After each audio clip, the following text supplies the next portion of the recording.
下午炖了一大锅的墨鱼猪肚汤，很浓郁。在这个基础上面可以煮一点红豆、花生啊、梅豆都还挺可以的。早上去买的一个新鲜的猪肚，墨鱼我用的是这种中等的，你可以用小的、大的，你放在这个火上面稍微的两面烤一烤，这个可以去腥哈，就稍微的烤一下，放到冷水里面或者是温水里面泡一泡。我可能没有泡多久，就30分钟处理猪肚的时间。这一整个忘了是多重了，反正是90块钱搭一个小肚子。就有时候买菜回来哈，突然间就好像失忆了一样，完全都不记得了。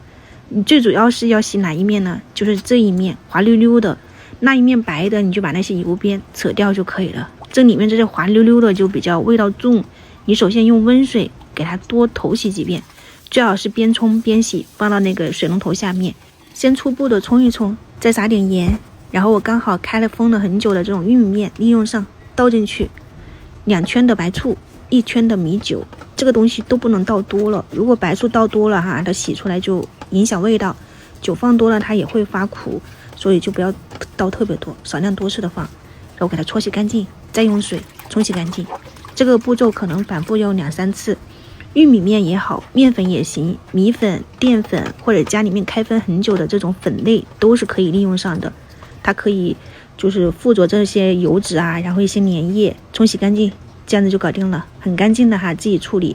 冷水入锅，加入去腥的这3样的，煮一煮，焯一下水。我可能是煮了有7-8分钟，然后你可以看到这个猪肚已经变硬了，这些白色的哈就很容易刮掉，你就可以捞出来了。再放到这个清水里面，把它冲洗干净。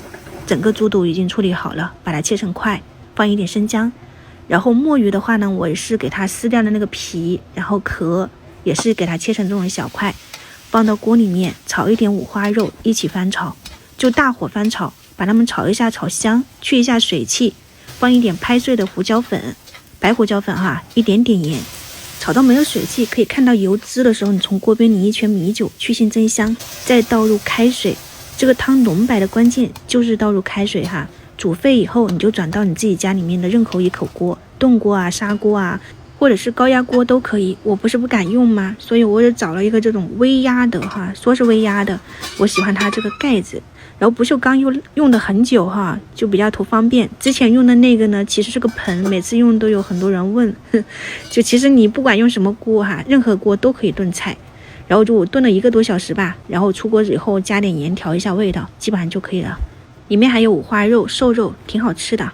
我今天是炖的比较早，要带出去给朋友的。然后这个大家还记得吗？我从云南带回来那个新鲜的腰豆，特别多嘛，我就一次性等给它煮熟了以后放到冰箱冷冻的。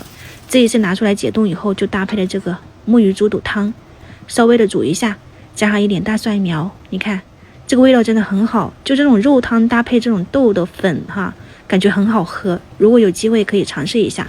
那个盒子是锡纸盒，用来打包的。今天的晚餐就这样了哈，我们明早再见，拜拜。